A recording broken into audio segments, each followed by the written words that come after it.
Tensions are growing between China and Taiwan, and now Japan has been added to the mix. The Wall Street Journal reporting President Trump allegedly told Tokyo to lower the volume on Taiwan after his call with Xi Jinping. But a spokesperson for Japanese Prime Minister says that this is not accurate and that the remark was not made. China now issuing an advisory to any citizen traveling in Japan, which is already sparking hundreds of booking cancellations. This part of its economic pressure over the Prime Minister's comments that Japan's military could get involved if Beijing invades Taiwan and threatens Japan. Taiwan's president introducing a supplementary defense budget increase of $40 billion, reportedly saying China has intensified its infiltration and influence campaign with plans to seize the island by force by 2027. Joining me now, legal and political strategist Katie Zacharia. Katie, good morning to you. Your reaction to tensions heating up overseas over the Taiwan issue. Yeah, well, I love President he's been dubbed the deal maker in chief, and I think this dispute really shows him as the mediator in chief. This is a tale as old as time between China and Japan, and Sanae Takahachi's comments were actually a slight departure from being much more explicit than is typical with regards to Taiwan. And so Xi Jinping and China are extremely upset, obviously. However, I think that this storm will be quelled by President Trump, who was able to come in and speak with both leaders. Though it is unclear what was exactly said, I do believe that the tensions will be quelled. I think you're probably right. As deal maker in chief, the president certainly wants to handle China accordingly, whether it's trade matters or this specific issue. And I think Xi Jinping looks at him a little differently than he did Joe Biden. But let's get to this, because Chinese regulators are reportedly blocking TikTok's parent company ByteDance from using and deploying NVIDIA chips in new data centers. Reuters writes this, quote, ByteDance bought more NVIDIA chips than any other Chinese firm in 2025 as it raced to secure computing power for its billion-plus users amid concerns that Washington could curb supply. The reported ban underscores Beijing's efforts to reduce reliance on U.S. technology. President Trump weighing whether or not to allow NVIDIA to sell its newest H200 AI chip to Chinese firms, which would reverse a policy from August tightening restrictions on chip sales to Beijing. Maria spoke to Commerce Secretary Howard Lutnick about this. Watch.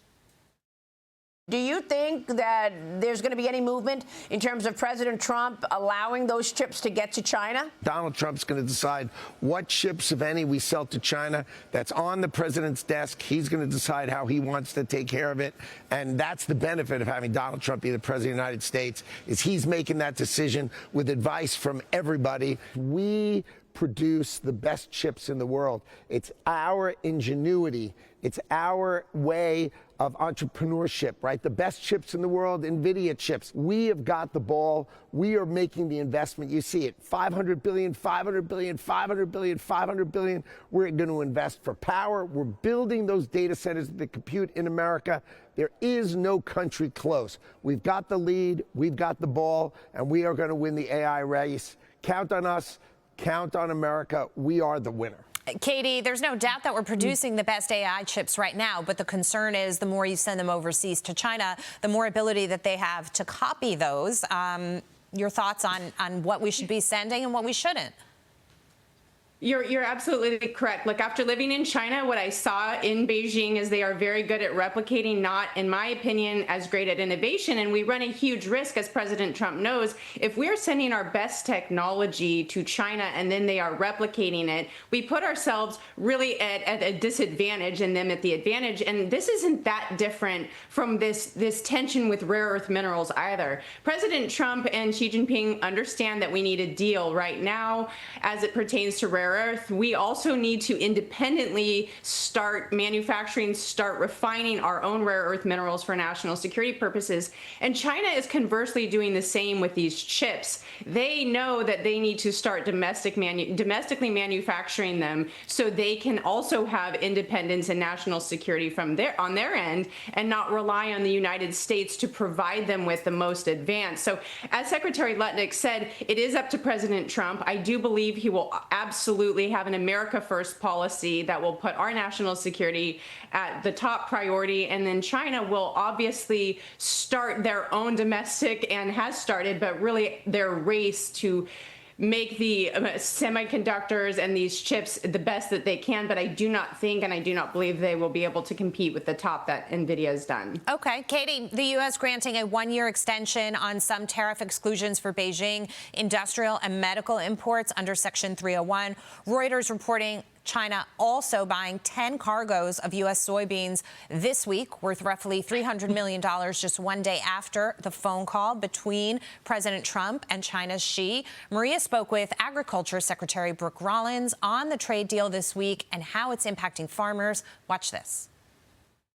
The farm economy has been struggling for a really long time, but this president is so great. He won't let our farmers be used as leverage in these trade wars. And he said, no, China, you made a commitment under China Phase 1 in 2019.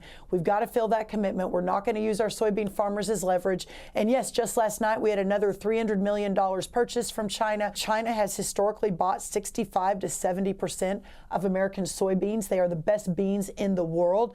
But when our farmers in America are so reliant on one purchaser, that is not healthy for anyone. So listen, we're getting the soybeans out right now. These farmers, have the highest soybean prices they've had in more than a year and a half. But the larger point here is we've got these new trade deals. We're going to start selling soybeans to a lot of other countries beginning immediately and into next year. Katie, it's no surprise to me that the president has the phone call with President Xi, and all of a sudden they start purchasing the soybeans as they are expected to. Right. And as to our first point, it was also in line with high tensions in the Strait with Japan and China. And yet he was still able to negotiate. Look, let's calm the storm on the Taiwan, Japan, China front. And also, let's continue this amazing trade deal of 87.5 million metric tons of soybean purchases. And in this issue, yes, what Secretary Rollins is saying is right. We want to spread out our soybean sales and from farmers. However, China benefits deeply by this trade deal, and President Trump knows that. So he's using this leverage to the maximum ability that he can, and he's able to negotiate these other deals around it. So in the best interest of actually China and continuing talks, keeping peace within the Strait, I think that these deals really keep the economic prosperity of all countries alive and well. Katie Zacharia, thanks so much for being here. Appreciate it. Thank you.